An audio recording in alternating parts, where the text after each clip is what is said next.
नमस्कार दोस्तों, आप सभी का फिर से स्वागत करता हूं सुखदीप की आवाज़ में। दोस्तों, आज की हमारी कहानी बहुत ही ज़्यादा इंटरेस्टिंग होगी, इसलिए आप कहानी को पूरा सुनें। चलिए कहानी को शुरू करते हैं। मेरा नाम रोशनी है। शादी से पहले मैं बहुत गरीब परिवार में रहने वाली लड़की थी और बड़ी मुश्किल से हमारा गुजर बसर होता था। मेरे माता पिता की तरह मेरे माता पिता को भी मेरी शादी करने की बहुत जल्दी थी। मैं अपनी शादी के लिए बहुत ज़्यादा एक्साइटेड थी क्योंकि मेरी शादी नहीं हो पा रही थी। फिर एक जगह से मेरे लिए रिश्ता आया था। जहाँ से मेरा रिश्ता आया था वो लोग गांव में रहते थे। वह गांव हमारे एरिया से बहुत दूर था। मैं बहुत ज़्यादा खूबसूरत थी, लेकिन मेरे माता पिता मेरी शादी धूमधाम से करना चाहते थे, इसलिए मेरी शादी में देर कर रहे थे। अब गरीब लोगों के पास जितना होता है वो उसके अकॉर्डिंग ही चलते हैं, लेकिन मेरे माता पिता के शौक़ तो बहुत ही ऊँचे थे। मेरे माता पिता चाहते थे कि हमारी बेटी की शादी जल्दी से जल्दी हो जाए, लेकिन तब हो जब हमारे पास बहुत सारा पैसा हो। रुपया पैसा तो पहले भी नहीं था, पैसों का बंदोबस्त तो कहीं से हो नहीं रहा था।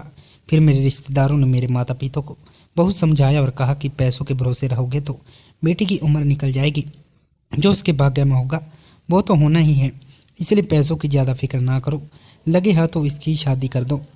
जब मेरे लिए गांव से रिश्ता आया तो मैं उस गांव में शादी नहीं करना चाहती थी, क्योंकि मैं खुद भी गांव में रहती थी और गांव के माहौल से मैं बहुत ज़्यादा बोर हो गई थी।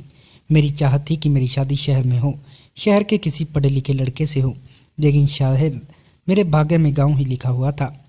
मेरे घर वालों ने कहा कि बहुत अच्छे लोग हैं, उनकी अपनी बहुत सारी भैंसें हैं और दूध बेचने का बिजनेस है।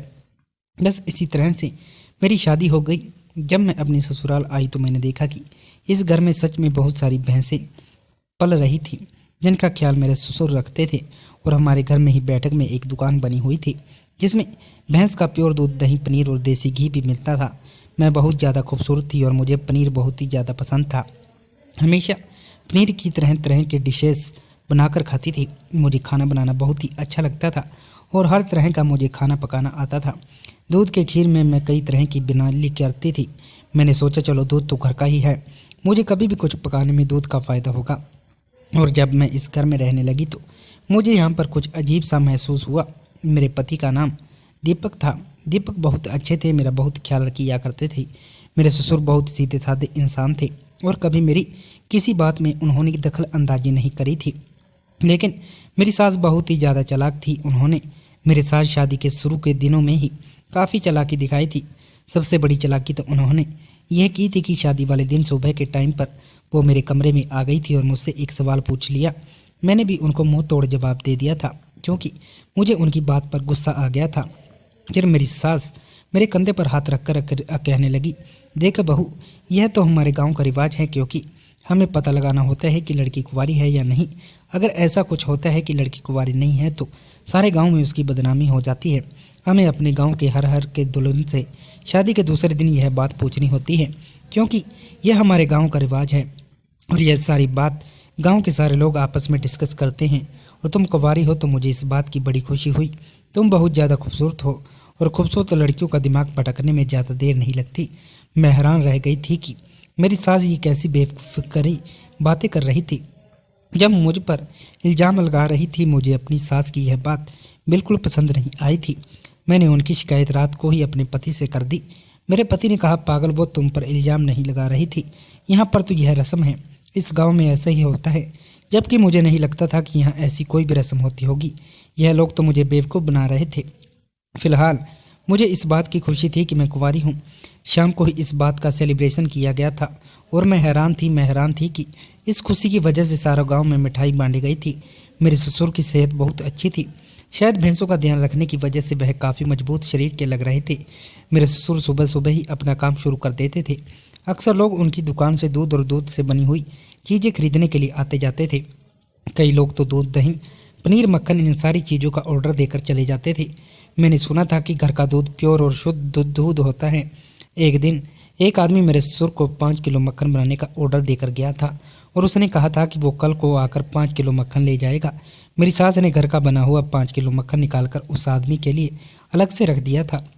मैंने अपनी सास से कहा कि मुझे इसमें से थोड़ा मक्खन अलग से निकाल कर दे दो, इतना सारा मक्खन है, इस आदमी को पता नहीं चलेगा। अगर हम थोड़ा सा भी निकाल लेंगे तो मुझे मक्खन खाने में डालना है। मेरी सास ने कहा कि नहीं, यह तो ऑर्डर वाला मक्खन है, अच्छा नहीं लगता। हमें ऑर्डर मिला है, ऐसे हम कस्टमर के सामान से नहीं निकाल सकते। मैंने कहा कि थोड़ा सा मक्खन निकालने में क्या हो जाएगा। मेरे हाथ में प्याली थी जो कि बहुत ही छोटी थी और मैं प्याली में ही 2-3 चम्मच मक्खन अपनी सास से मांग रही थी। उस प्याली के अंदर 250 ग्राम मक्खन भी नहीं आना था। मैंने कहा कि हम उस आदमी को बता देंगे कि हमने उसके मक्खन में से थोड़ा सा मक्खन निकाल लिया है, वो क्या कहेगा। 5 किलो मक्खन में से अगर 1-2 चम्मच मक्खन हम निकाल भी लेंगे तो उसे कोई प्रॉब्लम नहीं होगी, और फिर हमारी चोरी चुपके और यह काम भी नहीं कर रहे, हम उसे बता देंगे। अगर वह चाहे तो थोड़ा बहुत पैसे भी कमा सकता है। मेरी सास ने कहा कि हम कस्टमर के साथ इस तरह की मनमानी नहीं करते। मैं हैरान रह गई थी कि मेरी सास के कहने का क्या मतलब है कि हम इस तरह की मनमानी नहीं करते। मतलब सारे गलत काम तो यहाँ पर होते हैं। कोई बड़ों का आदर करना नहीं जानता था। सब लोग झूठ बोलते थे, और फिर भी जब मैंने कह दिया कि हम कस्टमर को बता देंगे, फिर भी मेरी सास ने मुझे मक्खन नहीं लेने दिया था। एक दिन मैं और मेरे पति कमरे में बैठे हुए थे। रात का टाइम हो रहा था जब अचानक से ही चीखने चिल्लाने की आवाज़ आने लगी। मेरे पति मुझसे बात कर रहे थे। मैंने अपने पति से कहा कि 1 मिनट खामोश हो जाओ, ये आवाज़ें कहाँ से आ रही हैं।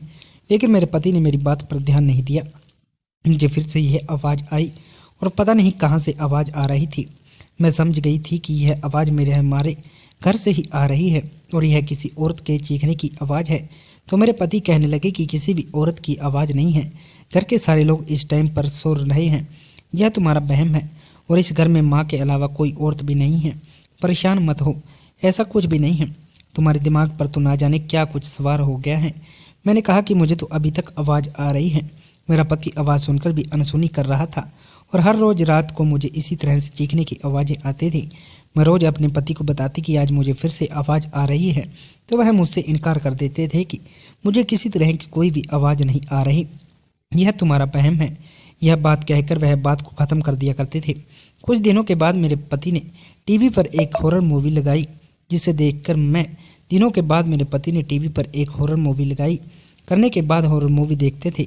उस मूवी के अंदर कुछ ऐसा था कि रात होते ही किसी किसी का चाय पीने का मन करता है।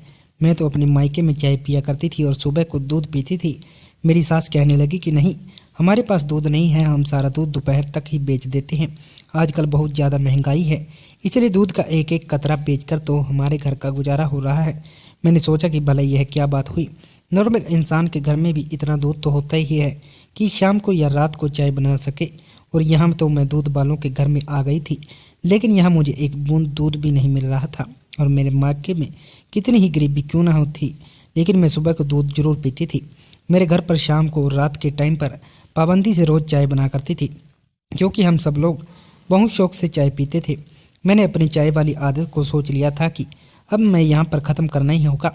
मैं उदास होकर अपने कमरे में चली गई थी और बैठी हुई थी। मेरे पति कमरे में आए और कहने लगे, क्या बात है, जब से तुम्हारी शादी हुई है तुम बहुत ज़्यादा कमज़ोर लगने लगी हो। मैंने कहा कि मैं इसलिए कमज़ोर हो रही हूँ क्योंकि यहाँ पर मुझे ढंग से ना तो पीने के लिए चाय मिल रही और ना ही सुबह को दूध मिल रहा। मैं कमज़ोर तो हो चुकी हूँ और धीरे धीरे और भी ज़्यादा कमज़ोर हो जाऊँगी। मेरे पति कहने लगे, क्यों, ऐसा क्यों है, ऐसा क्यों कह रही हो।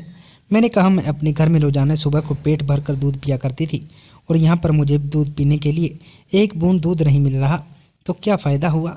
मुझे आप लोगों के घर में शादी करके किस चीज़ का घर में कारोबार होता है, उस चीज़ को बाहर से नहीं खरीदा जाता। लेकिन अब आप एक काम करो, मुझे बाहर से आधा किलो दूध ला कर दो, जिसे मैं अपने लिए और आपके लिए चाय बना लूँ, क्योंकि मेरे सर में बहुत दर्द हो रहा है, मुझे चाय की तलब लग रही है। यह सुनकर मेरे पति का मूड अजीब सा हो गया था। उन्होंने कहा कि नहीं, अगर माँ को पता चल गया तो वह गुस्सा करेंगी, क्योंकि हमारे घर पर सिर्फ सुबह में ही चाय बनती है, बाहर से अगर दूध लेकर आऊँगा तो पैसे खर्च हो जाएंगे।